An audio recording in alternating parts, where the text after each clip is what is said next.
Hello everyone.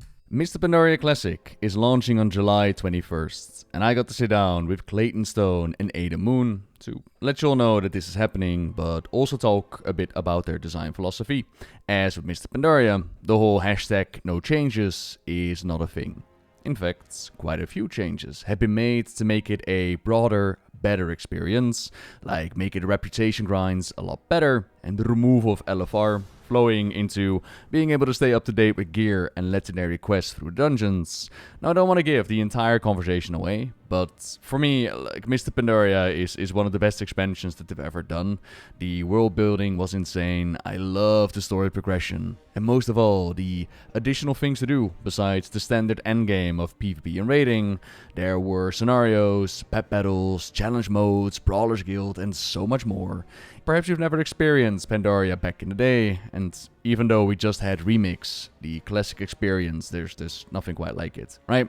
Now say that this is just simply not your jam. Do know that right now you can earn yourself a mount by playing through the Pandaren starting experience. I'll link some details on that in the description down below.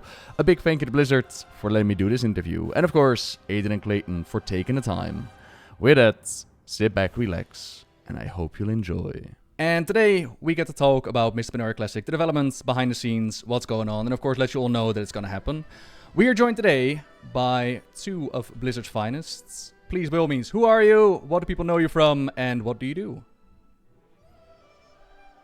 So, my name's Aidan. A lot of people might know me as Zyrene. I'm a game designer on the World of Warcraft Classic team, focusing on systems and classes mostly.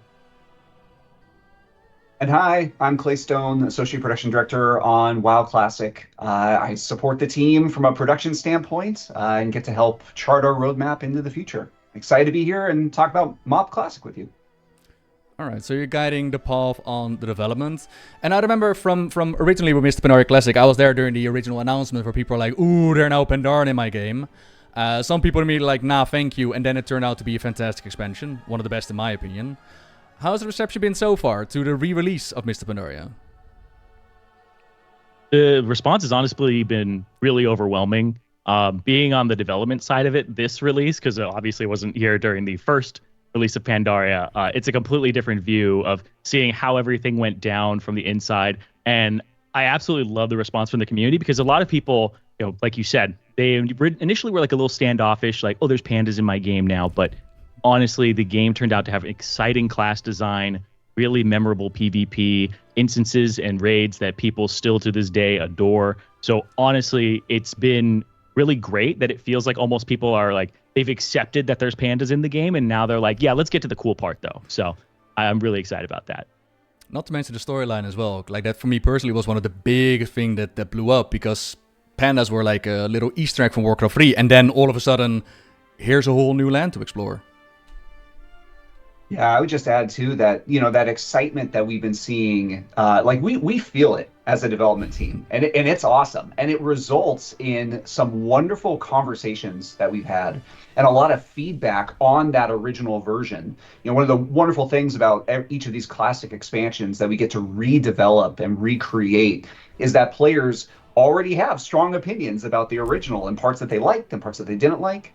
And it allowed us really for Mr. Pandaria Classic to look at it holistically and I believe make some really well-considered changes that in this lead up to launch, as we continue to, you know, announce them and continue that discussion with the community, has further fueled that excitement. I mean, we're really, you know, viewing it from the perspective of, hey, if we're going to bring Mr. Pandaria back, let's bring the absolute best version of Mr. Pandaria back to our players.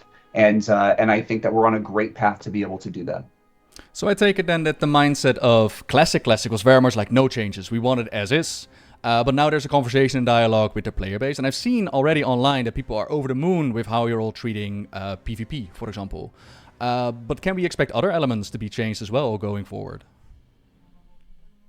Oh, we do have a lot of like PvE changes for classes. Essentially, what Classic, like you said, originally was a lot of no changes, just kind of give the players the game. And what we've learned over time is that, you know, players have changed in a good way. They've modernized, they've figured out the parts that they don't like. And then when they communicate with us, because we have such great pathways to do that now, we can listen to that feedback and be like, okay, let's figure out why reputations were so bad or why people didn't really like them back in the day. Why was it so alt unfriendly? Like, we kind of focus on the points that players come to us with and say, hey, this wasn't really that great. Or also, sometimes we like to deal in Mandela effect here, where people are like, oh, this was a really good season. And you're like, you look at it and you're like, wait a second, there's a lot of things here that really don't add up for like season 12 in PvP, where it was kind of right before season 13 and 14 came out, where they had all these other PvP changes. So yeah, we're really focused on kind of dealing in what the players think the game should be like, because to some degree, this is our game, but it's really the players' game. We're really making Classic for the players here. We're trying to make the game that they love and capture that feeling that they had back in the day. Even if the game might look a little different, sometimes you have to adjust things to recapture that feeling. You can't just keep having the same thing over and over again sometimes. You have to have some modernization to it. So we've been really focused on that and trying to get it right. I think we've been doing that since the start as well. You look back at like Chrono Boon Displacer in Classic Vanilla. People were like, okay, you know what? People didn't play with world buffs back in the day. Now they do. Now we have to find something to do with that, where world buffs are a little bit less hard to maintain in a world where players are, going after each other and really focusing on these things. And even in like TBC, Seal of Blood going to both sides, so that now Ret Paladins on Alliance can actually feel like they're seal twisting. So yeah, we've been doing changes all throughout. They've been very subtle, but we've really gotten to the point in Miss Pandaria where we're like, okay, we can talk to the players. We're focused on them. We really understand what they want. And if we don't understand it and we do something on the beta, they tell us that. And then we take that in and we listen. Beautiful. Because you mentioned, sorry, go ahead. I was going to say, Aidan really nailed it, particularly on the element of the alt unfriendliness and that perspective in the community of the original Miss Pandaria Classic, or any sense that like, oh, I can't spin up an alt halfway through the expansion because I won't be able to get my legendary by the very end. I'll be too far behind. The team has taken a very holistic look at that original expansion and made, gosh, we could spend the entire discussion today talking about all the fantastic changes that are coming in this Pandaria Classic. But we're turning it into something that is very alt-friendly, be it with the Celestial Dungeons or the changes to reputations, the changes to how much players, let's say, might not have to grind as much as they would expect to, the reputation levels that they need to reach in order to unlock the different rewards that are associated with them. The Tome of Flying, allowing your alts to be able to fly straight away so long as your first gets all the way up to level 90. I mean, we're talking about substantial changes here, including some that were born out of Cataclysm, like the Rolling Valor and Conquest Cap, and different things along those lines. So it really has been cool, and again, to see that feedback from the community, even beyond just the substantial class changes that Aidan and the team have made for these Miss Pandaria Classic classes. So I wanted to jump in, sorry, on the end of that. Yeah, go on. That's one of those examples where like we did the Rolling Valor cap and Conquest cap, and then Miss Pandaria came around and it was like, well, should Elder Charms of Good Fortune have this too? And we got the feedback like that would probably feel really good as an alt to not feel like you're behind. So that's kind of the thing, is we don't like things that make you feel like you're permanently behind in Classic. We want players to be able to pick it up at any time and be able to enjoy it to its fullest and capture that nostalgia, even if they didn't jump on launch day. So someone who admittedly hasn't jumped into Burning Crusade or Wrath of the Lich King or the Cataclysm, I hear you throw around a lot of terms from reps and coins and all that. And I was speaking to a friend of mine yesterday, and I mentioned like, hey, I'm interviewing, I'm asking about Mr. Pandaria Beta. They were unaware that there were coming changes to Mr. Pandaria Beta. They were like, oh, it's just going to be the same thing. So what I'm keen on is, you mentioned the reputation changes and you mentioned the dungeon changes, like that there's Valor in the dungeons. What exactly is that about? Let's throw it to Aidan. Okay. Yeah, I can touch on the... I first and foremost touch on the reputation changes. So the reputation changes, we're starting the game in 5.0, but we're going to bring some reputation changes from further on in the expansion. Like once you hit Revered on a character, you get a Grand Commendation that gives 100% increase to reputation for all characters on the same account. So the next time you roll an alt, you get reputation twice as fast, but it also helps you go from Revered to Exalted twice as fast as well. There's was also something that came later in Mr. Pandaria, right? There was something that was added. It is. Right, okay. So we're adding it at the start, cool. right? We're adding it at the beginning so that players don't have to have that. We're adding it a little bit later because obviously we're adding it when the raids come out, because there's some things that people do in the modern age where they're like, I want to min-max. So they're like, if you roll a human, and you get to revered just barely, and then you roll a second human and you have the 100%, and you're like, I can hit exalted before the raid comes out. It's like, we kind of want to save players from themselves sometimes and be like, just enjoy the game, like just enjoy the game. You don't need to do this to feel like you're competing with everybody else. Those kind of farms for us, they really do take a toll on players, and especially because now in this day and age, really information travels so fast that people feel like if they aren't doing something, they're missing out. So yeah, we've really been focused on making reputations as friendly as possible. We've taken some of the revered rewards requirement down to honored, so you don't need to be revered to get them. We've made food recipes, craft twice as much food. So when you're doing the tillers or you're gathering, it's going to get you more bang for your buck there. And so we've really just tried to make it so. I guess the other big one is that the August Celestials and the Shadowpawn are not behind hitting revered with the Golden Lotus, so you can do those dailies right away. So you don't have to spend. I think it was something like 30 days of dailies, something along those lines, maybe 15 or 16, to actually unlock those. So now you can actually start getting that reputation right out the gate. Yeah, that was one of the major critiques back in Pandaria, where like the rep grinds were burning people out, not to mention on alts and all that. So that's a great change. And then the extra rewards, because I've done a little bit of Googling before the interview, obviously. No LFR and raid bosses in the dungeons. What's that all about? Yeah, so we're calling it Celestial Dungeons, and if you look at it, you can think of it as really this evolution of this system that we brought to Wrath of the Lich King Classic in Titan Rune Dungeons. Titan Rune Dungeons had basically new difficulty options for the dungeons in the game that provided you with new rewards associated with them. And they progressed through an alpha, beta, gamma, I want to say it was, difficulty as the phases increased.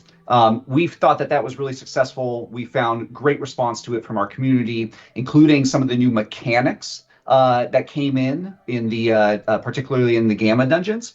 That we then brought that system over to Cataclysm in our Elemental Rune dungeons, and those progressed similarly as well. We think we really nailed it with the final iteration of those, the Twilight Rune dungeons.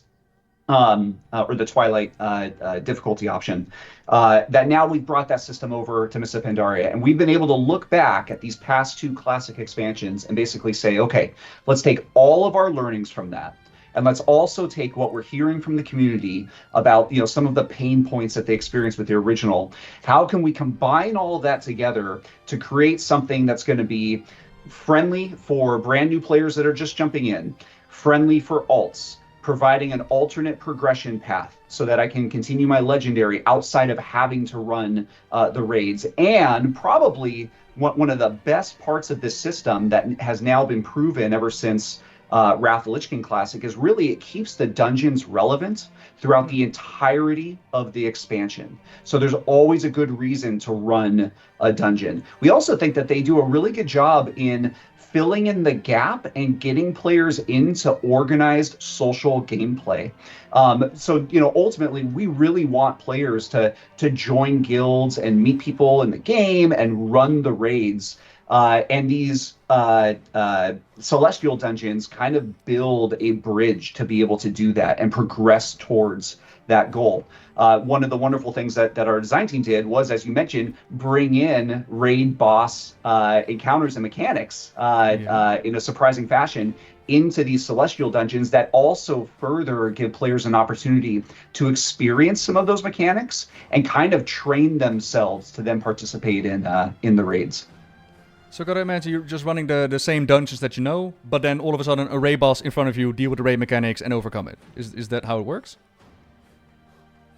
I believe it's when you're in an encounter with a boss, because we didn't want to have some random at that point, because we've done it before with the Twilight dungeons and things in Inferno Protocol and all that, where it's like if it's constant throughout the entire dungeon, sometimes when you're using some kind of blanket affix, it might not sync up well with that part of the dungeon. If there's an RP element of the dungeon or there's a part where you have to wait, sometimes that can be a bit of a problem. But the boss fights were a lot easier for us to look at and go, okay, if we throw in a Blade Lord here, what's going to happen? A big tornado comes in. So you kind of throw that extra element in there during the boss encounters, and that's when you're going to feel it. So we're not stopping people from pulling a bunch of trash and having that good feel in Mists of Pandaria where people like to group things up and AoE them down. Sick. So in essence, a different difficulty. You can queue up for it for the group finder if you wanted to. The rewards that you're gonna get, are they LFR level gear? Because I was wondering, because you got all these elements, right? Like you got challenge mode, you got brawlers guilds, you got raiding. Is this going to replace it, or is it more like a stepping stone into raiding? It's definitely a stepping stone into raiding. It is LFR gear. All of the previous LFR gear from the tier is going to be on a vendor that you can buy with this currency that you'll get from doing the daily, from doing the once a day from it, which are two different things. There's a daily that'll have a targeted dungeon. And then killing the bosses inside of it and killing the last boss gives you extra ones to kind of incentivize people to stick around the entire time, even if they might not, enjoy the dungeon, or they might have, some would be like, oh, I gotta, I want to bounce and do something else. It's like, you get kind of some bonus ones at the end there, kind of enticing players. But yeah, the rewards are all celestial. They're all the raid finder level loot from like Mogashan Vaults. These will release 2 weeks after whatever tier or raid comes out. And we're kind of doing it similar to how LFR was, where it wasn't available right away. So people have to feel like they have to grind it to get into the raid. It's going to be, hey, the raid's been out for a little bit. This is now active, and you can get gear through that to help you with the raid. We also added some extra things there, like you can get some Valor points. We gave a way for you to transfer this currency when all of the raids of a tier are out to your alt. So you can gear up your alt through doing this and get your alt LFR gear or celestial gear. And we have if you're somebody who just wants to hunt for mounts, we have a satchel that has lesser charms of good fortune in it. So you can grind those through this as well. And you get a chance at many different mounts. Some of them are unreleased from original Mist of Pandaria. Some of them are new, and some of them are like really hard to get, like the Heavenly Onyx Cloud Serpent. Okay, and these rewards, they will remain in Mist of Pandaria Classic, I imagine. There's nothing that's going to cross over in retail, or because also the challenge mode gear that people have been asking about, that's all going to be in Classic? I believe so, yes. Okay. Cool. That honestly sounds like a very much needed breath of fresh air into a game mode that's honestly a little bit available right now. But if you're going to add like all these new modes and these upgrades, do you already know when you're going to be releasing the raids? Because I Googled and we had like 2 weeks between the first 3 and then 3 months and 6 months. Is there already a schedule available? So we've announced when the first raid, Mogashan Vaults, is going to be releasing. And we announced also how the Celestial Dungeons are going to be available in relation to that. Mm-hmm. But beyond that, we haven't announced what the rest of the raid schedule is going to look like. I will note, though, on pacing, these classic expansions have given us a fantastic opportunity to kind of move a little bit quicker than the original iterations of them did. But for Mist of Pandaria specifically, especially in talking with that original team and looking back at the content cadence as it was when it originally released, that was actually a very strong content cadence. I mean, that original team was cooking. They were pumping out content, doing patches in between major raid patches as well. That I think there's not as much of an opportunity for us to move even faster than they did and still have it be a super satisfying experience. But that doesn't mean that it won't. I think that if you look back even at Cataclysm Classic, we released things like the Molten Front early and kind of provided a bridge to Firelands. There may be opportunities for that, but really it's going to be born out of an ongoing conversation with the community. And certainly, we do have access to the data. We can see how players are engaging. We can see how they're progressing. And if it makes sense for us to make a substantial timing change from the way that the original Mist of Pandaria rolled out its content, the option exists for us to be able to do that. Cool. Now we'll have to wait and see how the release is actually going to be. With that in mind, though, like the massive bridge between Siege of Orgrimmar and Draenor, as well as the idea of are we going to be doing a Draenor Classic as well. You also spoke today about basically upgrading Classic and make it better. Are there already plans on doing a Draenor Classic, or are we still very much focused like we're doing Mob right now and Draenor to be discussed? I can confidently say that we are very focused on Mist of Pandaria Classic right now.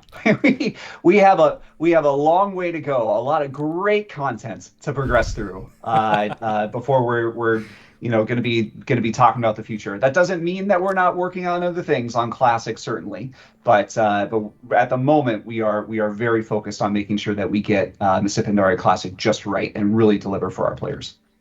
I love the investment on updating it though. That sounds so interesting. Because honestly, I was pondering like, am I going to dive into it? It kind of feels like it. Are you bringing back the Realm First leveling achievement?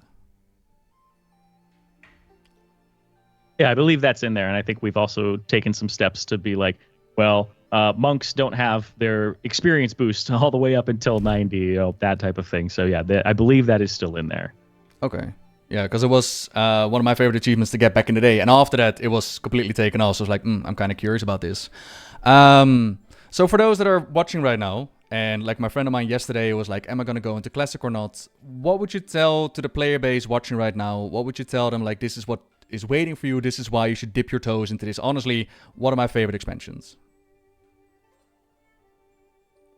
Yeah, I think you kind of just answered that for us. This is so many players, favorite expansions or one of their favorite expansions. And we have the opportunity with this, again, to look back on it and really make the best version of one of our already greatest expansions. And particularly, and I don't want this to be lost on folks, the opportunity to jump in right from the start and be part of the community as we all do this together. It's really one of those incredibly special points in any video game, but certainly in World of Warcraft, given the social elements of it and the community's focus on very specific pieces of content as we progress over the life of this expansion. I think that certainly through the communication that we put out in the lead up to this point, I hope that we've demonstrated a willingness to look back at some of the pain points and figure out really creative solutions to tackle them. And I hope that the players recognize that is a promise for the future as well, that we expect to bring the same care and attention to the expansion as we move forward. So personally, as a player myself, outside of being able to roll a monk, a Pandaran monk, and experience that class, having not gotten to experience it previously myself, progress through all of this really strong creative content in the dungeons and the raids, and certainly with the new celestial dungeons that we've been bringing, and even start my own farm. I just think that there's so much to explore there, and the commitment from our team to deliver it to the highest quality possible for players is just going to result in an incredible expansion. Yeah, the way that we see it is, this is your game. We just take care of it. Aw, that is so sweet. Honestly, we see ourselves almost as like protectors of the classic experience and wanting to give players that nostalgia. So, yeah, very, very, very much so. It's the player's game. And the response has been from the community as well. Like, I've quickly browsed today as well, not only on these releases from Classic, but also Season of Discovery and all that. Like, people are eating it up, and the communication massively. Sometimes they don't agree with what's being communicated, but mainly how it is communicated and that they're in the loop. And like you said, there's a conversation to be had, and like, you look for feedback, and that is very clear. Thank you very much for joining me today, honestly, and talking about this. It's been great. I'm actually going to jump in now. It's going to happen. Love to hear it. That's great. Thank you for taking the time. Thank you for asking such great questions. Aidan, Clayton, thank you very much. Everybody at home, I'll do the wrap off screen. Thank you very much. And there ended the interview. And after the fact, it left me with a feeling of talking to developers that really love the classic scene, and I want to put out a fantastic experience for those involved, not just for those who remember the glory days of Pandaria and that want to bring it back, right? Like, as I mentioned, like I've seen the PvP feedback, I've seen people be excited for the classes, for reliving the days as old, but at the same time also make adjustments in order to make it a better experience. We've seen this with Classic, where they allow you to store your buffs and that you now have the world buffs on you, and just minor adjustments in order to make Classic better, to even have a better Mr. Pandaria experience, which genuinely made me interested enough to be like, oh, okay, is this something I want to dip my toes in? Now, for me personally, the Classic experience has not been able to draw me in massively. I tried Classic for Roktelar questline, that was great. In this case, I might check it out just for the Raffion Legendary Cloak questline, which is no longer available in the game. I thought that storyline was fantastic. There's also the Darkspear Rebellion questline, which was honestly amazing as well. So I might be tempted to check that out, but it's it's gonna be decided, and it's gonna be checking out like, do I have enough time for it? Because there's so much WoW to play through, not just in Classic, but also retail and Season of Discovery and all these remixes and all the other stuff. But we'll see, you know, komt tijd, komt raad, and all the good stuff. Wrapping up this interview though, I do want to let you know that Blizzard has given me 2 more SHA-infused epic keys to give away. This will happen on Twitch. I'll put a comment down below with more details on this if and when I know, but keep an eye on the Twitch channel. I would love to give it away through YouTube, but unfortunately the YouTube messaging system is awful. I wish we could do that better, but oh well, it's going to be done on Twitch, so keep an eye out for that. And with that, thank you very much once again to Blizzard, once again for all of you to watching this, and until next time, see ya!